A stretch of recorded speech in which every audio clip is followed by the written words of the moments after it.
¿Cómo estás, Néstor? Florencia Buenas Lemonnier, tardes. pero qué gusto, qué placer encontrarla aquí en estos viernes. Un viernes tú, otro Aquí, viernes una un, maragata. un- bueno, medio accidentado, la disculpa del caso. Lo que pasa que con el tema de la marcha del día de hoy, bueno, andamos a las corridas porque en un rato estamos concentrando en, bueno, salimos de Sutel y concentramos con el conjunto de las organizaciones. Bien. ¿Querés hablar 2 minutitos de la marcha? Porque quería preguntarte lo de Sutel. Bueno, no, de la marcha en realidad esto, como todos los años, se desarrolla la marcha de la diversidad con una plataforma, una proclama que se dará a conocer en un rato y se de distintas manifestaciones que se hacen al margen de los gobiernos, eso hay que aclararlo, al margen de los gobiernos en el sentido de que siempre hay elementos, obviamente, que tienen que ver con los derechos, con el respeto a la diversidad, la instrumentación de las leyes que se han ido aprobando, pero en las circunstancias actuales la situación está muchísimo más compleja, ¿no? O sea, se han vaciado de presupuesto los distintos organismos que hacen posible o hacen a las condiciones materiales del ejercicio de los derechos en general, de las personas trans, de las personas, bueno, de disidentes, en fin, todos los colectivos que forman parte. Y además, con la ley de urgente consideración también se han agudizado muchísimas situaciones, por ejemplo, con el caso de las personas trans que ejercen la prostitución, con el incremento de la hostilidad policial. Bueno, hay elementos que hacen a la seguridad, que hacen al acceso incluso a los programas que se estaban generando para vivienda. Bueno, todo eso también golpea a poblaciones que son vulnerables. Entonces esta marcha se enmarca justamente en estos elementos y en muchísimos más, y bueno, tampoco soy vocera Sí, sí, está claro. en este caso, entonces, pero es importante remarcar que también esta marcha no se da aislada de todas las luchas que venimos desarrollando, y ni que hablar de la recolección de firmas. Con Vienen sucediendo unos hechos ahora muy seguidos en Antel. Opinión, tú que eres parte de Antel. Ahí tenemos de todo en realidad. La idea era de conversar un poco más en profundidad, sobre todo porque nos preocupa, o sea, lo de Antel forma parte de un todo, ¿no? Estamos en una situación donde el Estado se tiene que reducir a su mínima expresión. Y acá no hablamos solamente de las empresas públicas, estamos hablando de la salud, estamos hablando de la educación. Hay efectivamente un proyecto de país que pretende arrasar con absolutamente todo. Y el Estado como un instrumento que nosotros entendemos justamente para poder democratizar no solamente servicios de las empresas públicas, sino efectivamente los derechos básicos de las personas. Entonces, Antel en todo este escenario, bueno, forma parte también de los elementos a destruir como una empresa dentro del Estado, como nuestra empresa pública. Y bueno, hay un abanico de cuestiones. Nosotros venimos denunciando toda la situación que se da en torno a la ley de urgente consideración, obviamente. Bueno, de eso hemos conversado ya en más de una oportunidad, de lo que fue lo que es el proyecto de ley de medios, que si bien el artículo 48, que es lo que involucra a Antel, que viene de lo que serían los artículos 268 y 269, de lo que fue la primera redacción de la ley de urgente consideración, que esos artículos los tuvieron que sacar porque ni entre ellos generaban consenso. Bueno, esos artículos se tradujeron al artículo 48 del actual proyecto de ley de medios, que está en la discusión parlamentaria aún trancado. Es verdad que el artículo 48 sigue siendo un artículo controversial, y de hecho la redacción original también se modificó, ya no plantean la obligatoriedad de Antel a ceder su infraestructura a privados, a compartir la infraestructura con los privados. Pero bueno, después tenemos la ley de presupuesto que claramente es una asfixia, además de todo lo que tiene que ver con lo salarial y demás. Bueno, las pautas que están definidas para los presupuestos para las empresas públicas son también muy inferiores a las necesidades de estas empresas públicas. Y en el caso de Antel, bueno, el ejemplo más grande es la empresa que te salvó las comunicaciones en el país en plena crisis sanitaria, en pleno aislamiento, vos en vez de fortalecerla con el presupuesto adecuado, se lo recortás. Ahí hay una clara intencionalidad de que Antel efectivamente le aprieten el cinturón y que bueno, que se salve como pueda.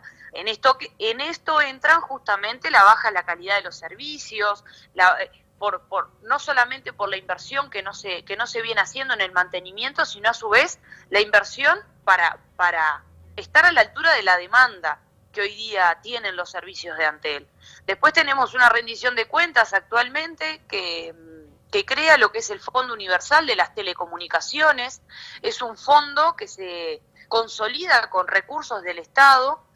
Esos recursos del Estado vienen de lo que es el pago de los espectros de frecuencia, la URSEC, que pagan todos los operadores. Bueno, se saca un porcentaje y se destina a ese Fondo Universal de las Telecomunicaciones, que quedaría al servicio de cualquier operador que quiera invertir en lugares donde no haya cobertura.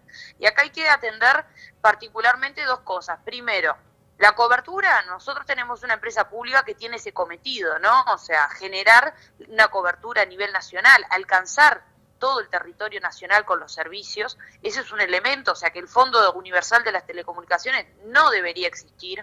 El segundo elemento es una redacción sumamente ambigua que habla de cobertura a nivel nacional, no está explicitado dónde, qué lugares, porque incluso Antel ya tiene su compromiso proyectado culminar con la cobertura a nivel nacional para lo que sería el 2023, o sea que incluso deja demasiado abierto el abanico con una redacción que vuelvo a repetir, es muy ambigua en su alcance. Mañana hay una zona que se satura por el uso, ¿no? Vamos a pensar en una temporada, se satura en Punta del Este la cobertura. Ese es un escenario en el que pueden instalarse otros operadores o llevar adelante la inversión con los recursos del Estado. Estamos hablando de operadores privados. O sea, esa es la cuestión más medular del Fondo Universal de las Telecomunicaciones, que hoy forma parte de la rendición de cuentas. Son el artículo 160 y 161, eran el 153 y 154, y ahora con las distintas discusiones y las incorporaciones y modificaciones quedó traducido en eso. Entonces, eso es todo un escenario que nosotros venimos también diciendo, o sea, no es una sensación de sabotaje. Efectivamente, cuando vos tenés una empresa reconocida a nivel internacional, líder en el mercado, que tiene competencia, como es la telefonía móvil, no se entiende esta urgencia y necesidad de desmantelarla, porque en definitiva, utilizar la inversión que hizo Antel en beneficio de los privados, justamente esos privados que compiten con Antel y que pretenden competir en los negocios del futuro, en realidad es una intencionalidad directa, y no hay ningún informe hasta ahora que haya presentado el Poder Ejecutivo, el Ministerio de Industria, la URSEC, el directorio de Antel, alguien que diga, bueno, no, esto va a ser lo mejor para el país. ¿Por qué? Porque Antel va a recaudar más. No hay ninguna garantía de que Antel pueda estar mejor. O sea, al contrario, todos los diagnósticos, todos los análisis que se hacen son en detrimento de Antel. O sea, que Antel va a perder desde el punto de vista de los negocios actuales y de los negocios que se vienen. O sea, de consolidarse todas estas iniciativas, Antel queda muy mal parado para lo que es el negocio del futuro, que es el hogar inteligente, el Internet de las cosas, bueno, la profundización de lo que es la atención médica a través de la virtualidad, la educación también a distancia. Bueno, hay un sinfín de elementos que no solamente tienen que ver con lo rentable, con lo económico, con este negocio que es de todos los uruguayos y uruguayas, sino que también tiene que ver con la accesibilidad a los servicios después de las comunicaciones, de las telecomunicaciones. Entonces, y después tenemos, además de todo esto, tenemos un presidente de Antel que sale a la prensa sistemáticamente a hablar mal de la empresa que dirige. O sea, nosotros lo ridiculizamos un poco a través del ejemplo. Es como que mañana, no sé, el presidente de la Coca-Cola salga a la prensa y diga, no, porque la fábrica está ahí está llena de ratas, porque la Coca-Cola cada vez viene más fea, porque el plástico con que se hacen las botellas es tóxico, o sea, porque en definitiva ridiculizándolo bastante, termina siendo eso. En las últimas declaraciones, el presidente de Antel sale a decir que habían cosas o que Antel estaba atado con alambre. Con alambre está atado el proceso de portabilidad numérica, que resulta que la empresa que gana la licitación para concentrar el operador nuevo que concentra la base de datos de todos los uruguayos y uruguayas no está oficializada en el Uruguay, o sea, no tiene RUT, por decirlo, hablando mal y pronto, o sea, es una empresa que no tiene RUT, eso está atado con alambres, que el URSEC tiene que resolver, darle una prórroga de 45 días, a ver si efectivamente puede formalizar su existencia en el Uruguay, porque es una empresa de capitales extranjeros, es más, es una asociación de capitales extranjeros, entonces, eso es lo que está atado con alambre, y no el negocio de todos los uruguayos y uruguayas que quieren dejar en manos de privados, porque eso es lo paradójico, ¿no? O sea, esto Antel está atado con alambre, ahora, qué raro que las multinacionales quieran quedarse con lo que está atado con alambre, ¿no? Entonces, eso es un poco, en términos generales, lo que va sucediendo. Y también hay otro nivel que no es menor, porque y no es por una cuestión de corporativistas ni nada, pero la realidad es que la estructura de Antel, el que Antel funcione, también tiene que ver con la estructura en la que formamos parte trabajadores y trabajadoras, y venimos en un deterioro de la negociación colectiva, donde incluso los trabajadores, expresando nuestras preocupaciones frente a este escenario, decimos, bueno, ¿qué papel vamos a jugar en todo esto? ¿Cómo se va a estructurar la empresa de cara a todo esto? La portabilidad numérica, además de desoír, ¿no? Toda la parte de desoír las firmas, porque la portabilidad es uno de los artículos que está dentro de los 135 que llevaríamos a referéndum. O sea, ¿qué papel, cómo se va a capacitar a los trabajadores y trabajadoras? ¿Cómo se va a instrumentar desde el punto de vista de los sistemas la portabilidad numérica en el funcionamiento de Antel? O sea, hay un abanico de elementos que en realidad lo que demuestran es que el único propósito, la única preocupación o el único desvelo tiene que ver con dejar negocio multimillonario para nuestro país, que como yo me he dedicado en el último tiempo a leer un poco el origen de las empresas públicas, ¿no?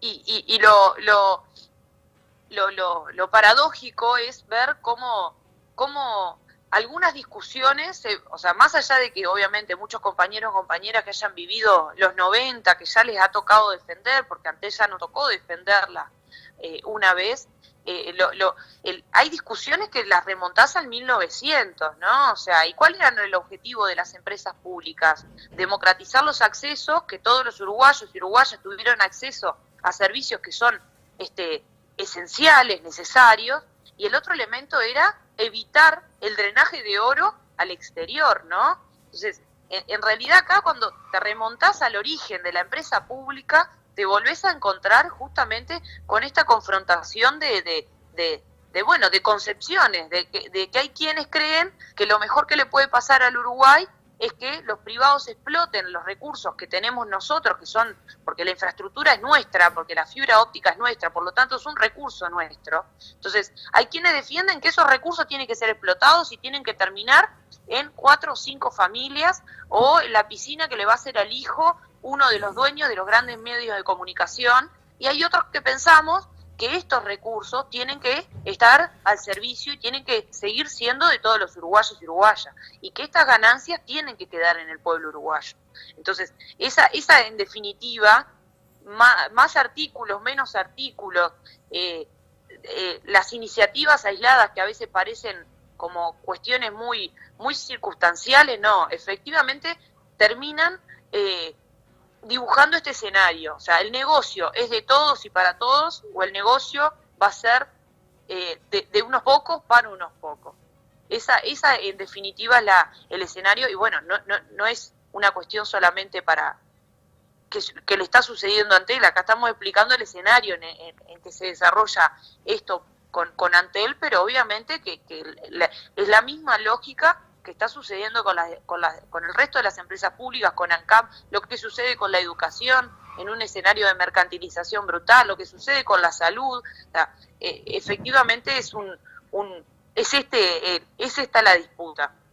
Florencia, estamos redondeando. ¿Qué papel juega breve, porque sé que tenés que ir y además porque sigue la columna y nos reencontramos otros 15 días, pero ¿qué papel le tocaría jugar en este caso a la mujer con el tema de la LUC? ¿Cuántas cosas está perdiendo hoy con el avance de la LUC?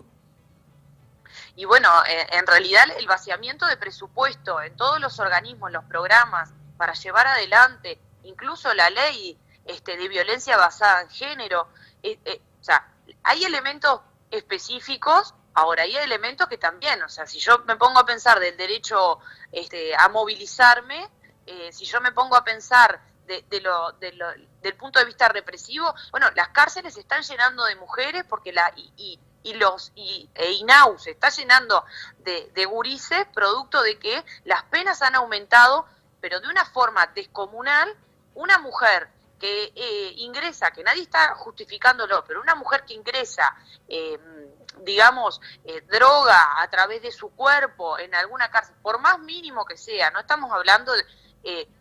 puede tener 4 años de prisión y obviamente que no puede compartir, o sea, ese gurí, porque son mujeres jefas de hogar, esos niños están terminando en hogares de INAU y esa mujer queda 4 años privada de libertad. O sea, el problema también es cuáles son la justeza en términos de la regla así general. Mientras la mujer termina 4 años presa por este tipo de situaciones, los narcotraficantes, con 2 o 3 abogados, con suerte, tienen prisión domiciliaria, con mucha suerte. O sea, en realidad sería interesante hablar específicamente de cuál es el impacto de la LUC en las mujeres, pero en términos generales hay cuestiones que son específicas, pero hay cuestiones que son generales, que así como nos afecta, o sea, lo que afecta a los trabajadores le afecta a las mujeres, lo que afecta desde el punto de vista punitivista afecta a las mujeres. Entonces sería interesante,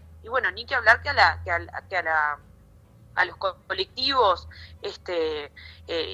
trans, estamos hablando a todas las disidencias. Bueno, en ese caso también el golpe es sumamente duro porque estamos hablando justamente de poblaciones muchísimo más vulnerables, donde necesitan un Estado muchísimo más presente que les permita, que les garantice derechos y que tenga condiciones materiales para que se puedan ejercer los derechos.